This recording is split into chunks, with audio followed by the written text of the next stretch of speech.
নমস্কার, আমি জ্যোতিষী রাজদীপ শাস্ত্রী। আবারও আজকে আপনাদের সামনে অনেকেই আমায় এখন থেকেই জানতে চাইছে যে 2026 সাল, যেটা রবির বছর, কেমন যাবে। 2026 সাল সংখ্যাতাত্ত্বিক বিচার করলে কিন্তু দেখা যায় রবির বছর, এবং এই 2026 সালে বিশেষ করে আমি দেখতে পাচ্ছি কর্মসংস্থানের ক্ষেত্রে কিন্তু বিশেষ সফলতা মানুষ কিন্তু অর্জন করবে। কিন্তু বিশেষ করে দেখা যাবে যাদের হরোস্কোপে রবি বলশালী আছে। রবি কোথায় বলশালী থাকে?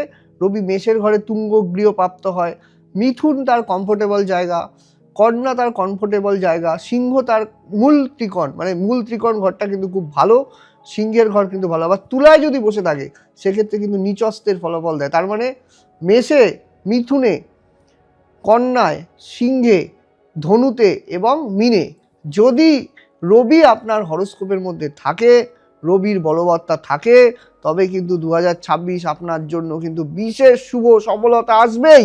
নানা দিক থেকে কিন্তু সফলতা কিন্তু ইন্ডিকেট কিন্তু করছে, মিলিয়ে দেখবেন।